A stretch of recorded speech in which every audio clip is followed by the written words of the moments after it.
পরিবারে আনন্দ, বেদনা, সুখ, দুঃখের অনেক কিছু আবর্তিত হয় শিশুকে কেন্দ্র করে। শিশুর হাসি যেমন মায়ের যাবতীয় দুঃখ দূর করে দেয়, তেমনি বাবাকে অনুপ্রাণিত করে সংসার যুদ্ধে ঝাঁপিয়ে পড়তে। প্রতিটি শিশুই ছোট্ট চারা গাছের মতো, তার মধ্যে রয়েছে বিকশিত হওয়ার যোগ্যতা। এই সময় শিশুদের আচার ব্যবহার যেমন শেখাতে হবে, তেমনি আদর্শ খাবারের দিকে আগ্রহী করে তুলতে হবে। সাধারণত শিশুরা স্বাভাবিকভাবে খেতে চায় না, অপুষ্টিতে ভুগে কিংবা অসুস্থ অবস্থায় থাকে। তাদের জন্য বিশেষ পুষ্টি ব্যবস্থা জরুরি। শিশুদের খাওয়ার প্রতি আগ্রহ বাড়াতে খাবারকে আকর্ষণীয় করে তুলতে হবে। প্রয়োজন অনুযায়ী পাচ্য ও পুষ্টিকর খাবার দিতে হবে, কারণ শিশুদের বাড়ন্ত বয়সে সব ধরনের পুষ্টিকর খাবার খেতে হয়। অনেক সময় তারা কিছু খাবার খেতে চায় না, সেসব খাবার বিকল্প বুদ্ধিতে খাওয়াতে হবে শিশুদের। শিশুর শরীরে যদি পুষ্টির অভাব হয়, তাহলে শিশুর রোগ প্রতিরোধ ক্ষমতা কমে যায়, যার কারণে সহজে শিশু রোগে আক্রান্ত হয়। তাই শিশু যাতে সঠিক পুষ্টি পায় সেদিকে খেয়াল রাখতে হবে। শিশু সঠিকভাবে বেড়ে ওঠার জন্য প্রয়োজন সঠিক পুষ্টি। পুষ্টির অভাব হলে ঠিকভাবে বেড়ে ওঠেই না, দেখা দেয় নানা রকম রোগ বালাই। নানা কারণে শিশুর শরীরে পুষ্টির অভাব হয়। একজনের বাচ্চা বেশি খেতে পারছে বলে তার দেখা দেখি আপনার বাচ্চাকে একই পরিমাণ খাবার খাওয়াতে হবে, এই ভাবনা অমূলক। বড়দের মধ্যে যেমন ভিন্নতা আছে, ছোটদের মধ্যেও সেম আছে।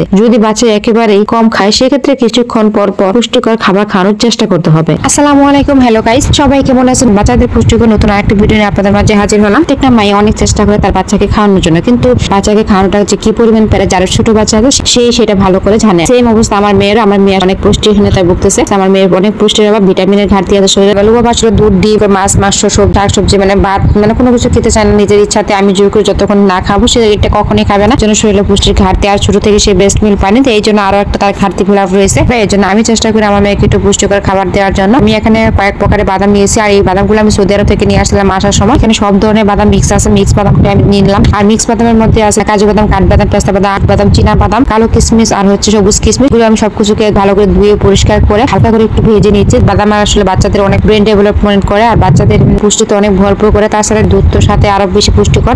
তো দুধের সাথে যদি আসলে বাদামের মিক্সটা খাওয়ানো যায়, তাতে আরো বেশি উপকার হয়। এই জন্য আর কি একসাথে দুইটা করে নিচ্ছিলাম। তো হচ্ছে বাদামগুলোকে আমি এখন একটা গ্রাইন্ডারে নিয়ে ব্লেন্ড করে নিলাম। বাদামগুলো গুঁড়া করার পর আমি অর্ধেক বাদাম এখানে ঢেলে দিলাম, আর বাদামগুলো বক্সে রেখে দিলাম। আর বাকি যে বাদামে একটু গুঁড়া ছিল সেখানে আমি কিশমিশ গুলো দিয়ে দিলাম। কিশমিশ আর বাদাম দিয়ে আমি এখানে আর একটু ব্লেন্ড করে নিলাম। তারপর আমি একটা লাড্ডুর মতো তৈরি করে দিলাম, যাতে ও হাতে নিয়ে মাঝে মাঝে খেতে পারে। আমার বাসায় কিন্তু খেজুর ছিল, তো খেজুরটা আসলে স্কিপ করেছি। খেজুরটা মনের করে দেওয়া হয়নি, খেজুরও ছিল, খেজুরের সাথে দিয়ে দিবেন। বাদাম মূলত প্রোটিন জাতীয় খাবার। বাদাম থেকে আমরা প্রোটিনের পাশাপাশি অনেক ধরনের ভিটামিন ও মিনারেল পেয়ে থাকি। বাদাম মিক্সটা খাওয়ানোর জন্য প্রথমে আমি একটা বাটিতে নিয়ে নিলাম দুধ, আর দুধের সাথে আমি নিলাম সর। আর সর যেহেতু লুবাবা খেতে পারে না, তাই সরটাকে হাত দিয়ে এখন পিষে নিব। লুবাবা সর খেলে নাকি বমি আসে, এই জন্য লুবাবা সর মুখে দিতে পারে না, সরটা আসলে ফেলে দেয়। কখনো সে সর খায় না, যেহেতু আমার মেয়ে সর খায় না, তারপর আমি একটু পলিটিক্স করে তাকে সর খাওয়ানোর জন্য একটু হাত দিয়ে পিষে নিচ্ছি। তারপর আমি এখানে দিয়ে দিলাম হচ্ছে বাদামের গুঁড়া, আর দিয়ে দিলাম হচ্ছে একটা লাড্ডু। তো আমি এখানে দিয়ে দিলাম বাদামের পাশাপাশি এসবগুলো ভুসি, যে কোষ্ঠকাঠিন্য দূর করার জন্য এসবগুলো ভুসি অনেক অবদান রাখে, কারণ এসবগুলো পেট ব্যথা দূর করে। যেহেতু লুবাবার মাঝে মাঝে কোষ্ঠকাঠিন্যের সমস্যা দেখা যায়, যে ইউরিন